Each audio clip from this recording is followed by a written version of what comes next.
नमस्कार। भाग्योदय विचार प्रवाह श्रृंखला की 205वीं कड़ी में आपका अभिनंदन। स्वागत। आज रविवार 28 अप्रैल 2024।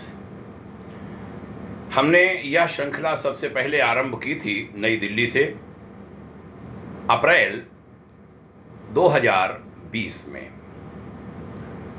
200 कड़ियां जब पूरी हुई, उसके उपरांत गुरु भाइयों की अपेक्षा पर, विशेष रूप से ऐसे गुरु भाई जो बाद में जुड़े, वह पुरानी चीज़ों के बारे में, गुरु शिष्य समर्पण, कृपाओं के बारे में जानना चाहते थे।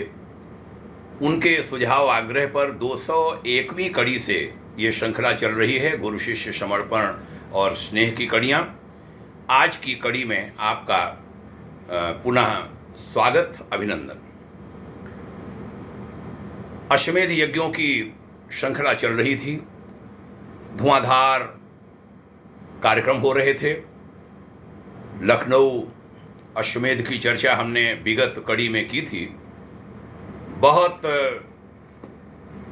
अनुपम, अनोखी अनुभूतियां थीं। एक दिन संध्या काल की बात है, प्रमुख सचिव गृह श्री सुरेंद्र मोहन जी आए। उनके साथ जिलाधिकारी श्री जयशंकर मिश्र और जहाँ तक याद है वरिष्ठ पुलिस अधीक्षक लखनऊ श्री अतुल कुमार गुप्ता एसएसपी थे, वह आए। जहाँ पर हमारी ड्यूटी लगी थी प्रदर्शनी में, वहीं उनकी कार रुकी। मैं सचिवालय में सेवा कर चुका था, प्रमुख सचिव को जानता भी था। आते ही उन्होंने सवाल किया कि आचार्य जी, यहाँ आपने कितने लोगों के ठहराने की व्यवस्था की है? हमें याद था राष्ट्रपति शासन था, उस समय चुनाव होने वाले थे। श्री मोतीलाल बोरा जी गवर्नर थे। प्रमुख सचिव राज्यपाल श्री योगेंद्र नारायण जी ने बहुत सारे दबावों, अनुरोधों, यहाँ तक कि डीएम लखनऊ श्री जेएस मिश्र जी के बहुत सारे आश्वासनों के बाद परमिशन दी थी, वह भी एयरपोर्ट के बगल में, क्योंकि वहाँ हवाई दुर्घटनाएं होने की संभावना थी। वे चीज़ें हमें मालूम थी। मैंने उन्हें जवाब दिया कि यहाँ 50,000 लोगों के ठहरने की व्यवस्था की गई है, लेकिन कितने लोग यहाँ आ रहे हैं, कितने ठहर रहे हैं, इसका आकलन करना मनुष्य के बुद्धि के बूते की बात नहीं है। आगे बढ़ चले, वह सब देखा, चले गए। अगले दिन आकर के उन्होंने यज्ञ भी किया अश्वमेध यज्ञशाला में। बहुत सारी अनुभूतियाँ। हुआ क्या था, उसके थोड़ी देर पहले TR सुब्रमण्यम साहब, चीफ सेक्रेटरी शायद थे, वह और प्रमुख सचिव गृह स्टेट एरोप्लेन से आ रहे थे। और वो बार बार मैं देख रहा था, बार बार वो हवाई जहाज नीचे उतरता, फिर उठता, चक्कर लगाता।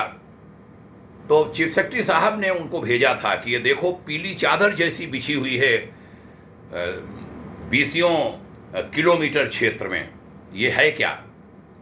बहुत रश था, आदमी चल नहीं सकता था अपने तेज गति से। ऐसा लगभग 25 से 30 लाख लोगों का वहाँ पर आगमन, और यूं कहें 5-6 दिन में तो उससे और ज़्यादा। बहुत सारी अनुभूतियाँ। जहाँ और धरती से अंतरिक्ष तक युग निर्माण मिशन की कीर्ति फैल रही थी। प्रयाज, याज और अनुयाज के तीनों चरणों पर प्रकारांतर से काम चल रहा था। तब भी चिंतक वर्ग के गंभीर कार्यकर्ता कई बार मानते थे कि प्रत्येक अश्वमेध महायज्ञ के अनुयाज चरण पर उतना ध्यान नहीं दिया जा रहा जितना अपेक्षित था। गुरुदेव सदा हर छोटे बड़े महायज्ञ पर उसके अनुयाज यानी फॉलोअप पर बहुत जोर दिया करते थे। सो हमने लखनऊ अश्वमेध के अनुयाज पर पूरा ध्यान केंद्रित कर रखा था। बाद के अश्वमेध यज्ञ जो विभिन्न प्रांतों में हुए, वहाँ जाने की बजाय हम पूरी शक्ति लखनऊ अश्वमेध के अनुयाज पर लगा रहे थे। जनता, शासन, प्रशासन, सचिवालय, राजभवन, कारागारों, प्रशिक्षण संस्थानों, स्कूल, कॉलेजों, यहाँ तक कि शमशान जैसे स्थानों जहाँ पब्लिक जमा होती थी, सभी जगह हम युग निर्माण अभियान की मशाल पहुँचाने का प्रयास करते थे। यूपी मीडिया हर खबर को बड़ी प्रमुखता से लेता था। सप्ताह में न्यूनतम 3-4 खबरें तो लखनऊ के अखबारों में प्रकाशित होती ही थीं। उस समय इलेक्ट्रॉनिक मीडिया का ऐसा जोर नहीं था, दौर नहीं था। सो अखबार बहुत प्रचार गायत्री परिवार की गतिविधियों का करते थे, उनको प्रमुखता से लेते थे। गायत्री परिवार का नाम सर्वोच्च चर्चा का विषय हुआ करता था। यज्ञ गायत्री, आचार्य श्री राम शर्मा, गायत्री परिवार मानव भारतीय संस्कृति के प्रतिमान स्वरूप बन गए थे, एक दूसरे के पर्याय बन गए थे। एक घटना यहाँ पर उद्धृत करना चाहूँगा, जिक्र करना चाहूँगा। लखनऊ अश्वमेध यज्ञ के कुछ समय बाद बुलंदशहर अश्वमेध यज्ञ का श्री गणेश हुआ, घोषणा हुई। मुख्यमंत्री उत्तर प्रदेश के लिखित सहमति के बाद राजकीय कृषि महाविद्यालय बुलंदशहर का परिसर लिया गया। उस समय सरकार मिली जुली थी, समाजवादी पार्टी की सरकार थी और बसपा के सहयोग से वह बनी थी। बाद में पता नहीं क्या हुआ, एक प्रमुख महिला राजनेता, उदीयमान महिला राजनेता के हस्तक्षेप से सारा काम रोक दिया गया। शांति कुंज से प्रकरण लखनऊ भेजा गया, हमसे भी कुछ करने को कहा गया। लंबी कहानी है उसकी। सार यह कि तब के सचिव समाज कल्याण श्री राय सिंह जी ने दखल देकर 2 दिन में वो समस्या सॉल्व करा दी थी और खुद अश्वमेध पूजन में 2 दिन बाद गए थे। वो दिन था 19 नवंबर 1994।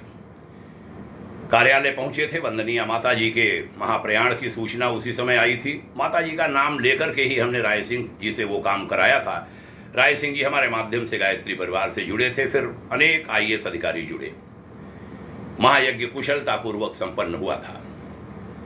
इसी बीच कुछ विघ्न संतोषियों ने हमारी तीव्र सेवा यात्रा में विघ्न भी डाला था, जबरदस्त विघ्न। इसकी चर्चा बहुत लंबी है, उसे मैं रोकूंगा यहाँ। सार यह कि लखनऊ में 2 नए सेवा संस्थान खुल गए थे, गायत्री ज्ञान मंदिर और सजल श्रद्धा आरोग्य धाम।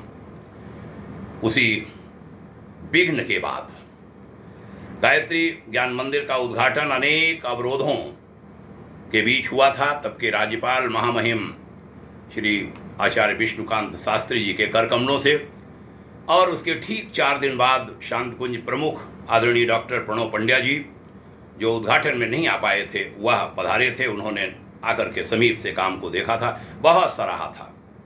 गायत्री ज्ञान मंदिर से अनेक आध्यात्मिक और सामाजिक गतिविधियां चालू हुई थी।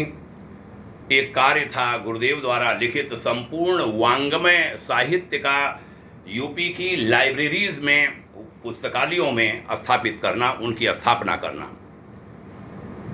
भाई उमानंद शर्मा जी को अग्रणी बनाकर हमने इस अभिनव यात्रा का श्री गणेश कराया था यूपी राजभवन से, और गवर्नर हाउस में पहला वांग्मय सेट स्थापित हुआ था गवर्नर साहब के निर्देश पर। तब के प्रमुख सचिव श्री राज्यपाल श्री शंभुनाथ जी, जो बाद में यूपी के चीफ सेक्रेटरी भी बने, उन्होंने पहला दीप जलाया था राजभवन के केंद्रीय पुस्तकालय में।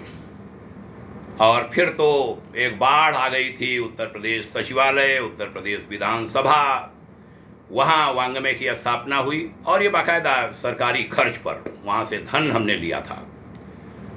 उसके बाद ये कार्यक्रम एक अभियान का रूप ले गया था। जून 2005 में जब हम यहाँ से हरिद्वार गए, तब तक मुझे जो स्मरण है 60 से ज़्यादा लाइब्रेरीज़ में यह काम पूर्ण हो चुका था।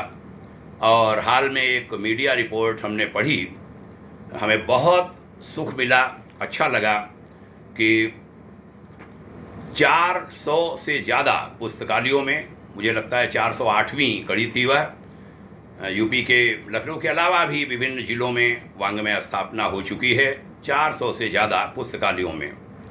और इसके लिए हम गायत्री ज्ञान मंदिर के मुख्य न्यासी श्री उमानंद शर्मा जी की हृदय से सराहना करना चाहेंगे।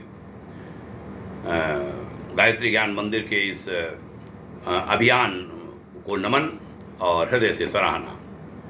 ये कड़ियाँ आगे चलती रहेंगी। आज का विषय यहाँ रोकता हूँ। मैंने कहा था लगभग 1 दर्जन कड़ियाँ तो शायद होंगी ही, आज 5वीं कड़ी है। आगे अन्य बातों को लेंगे।